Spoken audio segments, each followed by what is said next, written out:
और बात करते हैं देहरादून की अंकिता भंडारी हत्याकांड की। इस मामले में कोटद्वार सेशन कोर्ट आज अपना फैसला सुनाने वाला है। पुलकित, सौरभ, अंकित गुप्ता इसमें आरोपी हैं।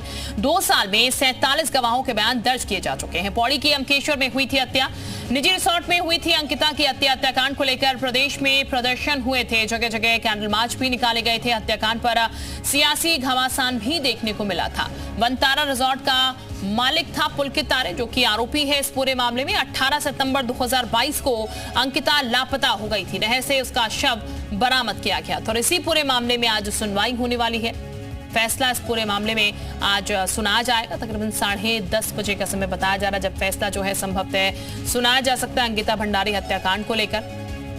जो परिवारजन हैं वो लगातार इंतजार कर रहे हैं कि उन्हें इंसाफ मिले। और जिस वक्त 2022 में हत्याकांड हुआ, तमाम लोग जो हैं सड़कों पर नजर आए थे अंकिता के लिए गुहार लगाते हुए, अंकिता के लिए इंसाफ की मांग करते हुए।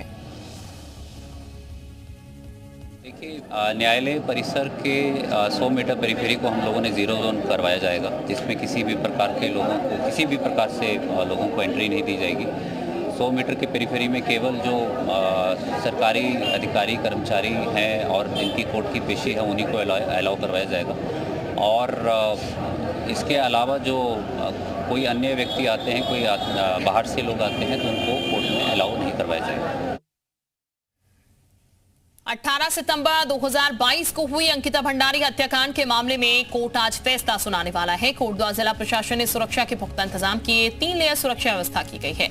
आने जाने वालों पर नजर रखी जा रही है।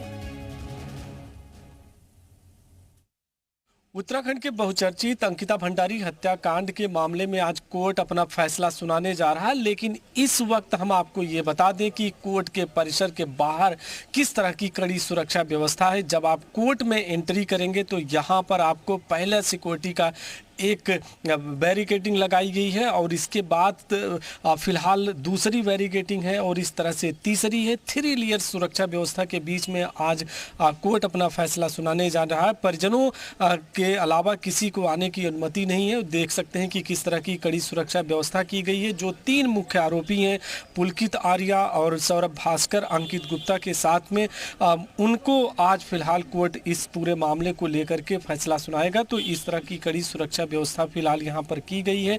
और जिस तरह 47 गवाहों के बयान लिए गए हैं, 500 पेज की एसआईटी ने अपना चार्जशीट को दाखिल किया है और तमाम जो साक्ष्य हैं वो कोर्ट में पेश किए गए हैं। उसके आधार पर आज यहाँ पर कोर्ट फिलहाल फैसला सुनाएगा। और सबसे बड़ी बात यही है कि आज का जो ये दिन है वो एक तरह से जो वेट किया जा रहा था कि आखिर में फैसला कब आएगा, वो घड़ी नज़दीक आ गई है। तो अब थोड़ी देर के बाद फिलहाल कोर्ट में पूरी प्रक्रिया शुरू होने जा रही है। कैमरा पर्सन नरेश भट्ट के साथ मैं रामानुज, जी मीडिया, कोटद्वार। और रामानुज इस वक्त जानकारी के साथ हमारे साथ जुड़ चुके हैं, सीधे उन्हीं का रुख कर लेते हैं। रामानुज, सीधे जरा तस्वीरों के माध्यम से दिखाएगा कितनी सुरक्षा व्यवस्था की गई है, क्योंकि अंकिता भंडारी का एक ऐसा केस है जिसको लेकर लोग सड़कों पर उतरे हुए थे, इंसाफ की लगातार मांग कर रहे थे। शिल्पा, सबसे पहले तो दर्शकों को यहाँ की सीधी तस्वीर दिखाना चाहूँगा। कोर्ट के परिसर के बाहर किस तरह की कड़ी सुरक्षा व्यवस्था है। 18 सितंबर 2022 को जब अंकिता की हत्या हुई थी, उस दौरान जिस तरह से आपने भी जिक्र किया कि भारी संख्या में उत्तराखंड के लोग सड़कों पर उतरे थे, इंसाफ की मांग कर रहे थे। आज उसी कड़ी में बड़ा दिन आया है और यहाँ पर फिलहाल अगर आप देखेंगे तो किस तरह की कड़ी सुरक्षा व्यवस्था है, ये आपको तस्वीरों के जरिए दिखाते हैं। 2 अपडेट भी बता दें इस समय दर्शकों को। पहला ये कि अंकिता के जो माता पिता हैं वो कोर्ट के इस परिसर में पहुंच चुके। थोड़ी देर पहले वो यहाँ पर आए, उन्होंने मीडिया से बातचीत भी की और साफ तौर से यही कहा कि आज फिलहाल कोर्ट से उन्हें यही उम्मीद है कि इस पूरे मामले में आरोपियों को कड़ी से कड़ी सजा सुनाई जाएगी। और इन्हीं उम्मीद के साथ वो यहाँ पर प्रवेश कर चुके हैं। और जो 2 आरोपी हैं वो पुलकित आर्या और सौरभ भास्कर, वो भी कड़ी सुरक्षा व्यवस्था के बीच में उनको यहाँ पर लाया गया है। तीसरे आरोपी के फिलहाल आने का इंतजार किया जा रहा है। जो अधिवक्ता हैं, खासतौर से जो वादी पक्ष के, वो पहुंच रहे हैं, उनकी पूरी टीम पहुंच गई है और सुरक्षा के भी पुख्ता इंतजाम किए गए हैं। साथ में ड्रोन से भी मॉनिटरिंग की जा रही है। और इस तरह से अगर आप देखेंगे तो पूरे परिसर में इसी तरह की कड़ी सुरक्षा व्यवस्था है। लेकिन इन सबसे इतर जो बड़ी बात है कि एसआईटी टीम का गठन किया गया था, 500 पेज की चार्जशीट को दाखिल किया गया, 47 गवाहों के इसमें बयान दर्ज किए गए हैं, तमाम एविडेंस को रखा गया है कोर्ट के सामने। और अधिवक्ता हमारे साथ में, सर आप लाइव में हैं, जरा से 1 मिनट आ जाइए, सामने आइए सामने। तो सर आप अपना परिचय बता दीजिए। मैं अजय कुमार पंत बार विष्णु कोटद्वार का वर्तमान अध्यक्ष हूँ। तो सर आज फैसला कब तक आ जाएगा, क्या प्रोसीडिंग कब तक शुरू हो जाएगी? देखिए ये न्यायिक निर्णय है, इसमें थोड़ा देर भी लग सकती है। मुझे समय तो लगता है कि 11 साढ़े 11 बजे निर्णय आने की पूर्ण संभावना है। तो अब बड़ा फैसला आने की उम्मीद है?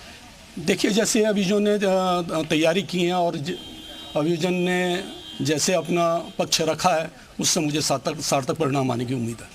तो फिलहाल देखिए शिल्पा, इसी तरह से अलग अलग जो चाहे वो अधिवक्ता है, बार एसोसिएशन के हैं, वो सब पहुंच रहे हैं, चूंकि प्रोसीडिंग जो है कोर्ट की वो शुरू होने जा रही है। और जिस तरह से हमने जिक्र किया कि जो 500 पेज एसआईटी की चार्जशीट थी उसमें पूरे घटनाक्रम का जिक्र किया गया है, साथ में एविडेंस को भी दिया गया है, गवाहों के बयान दिए गए हैं। तो इस आधार पर अब सभी की नजरें आज इसी कोर्ट पर है। निगाहें बनी हुई है, क्या फैसला कोर्ट की तरफ से दिया जाता है। बहरहाल बहुत शुक्रिया आपका जानकारी देने के लिए, तस्वीरें दिखाने के लिए। और अब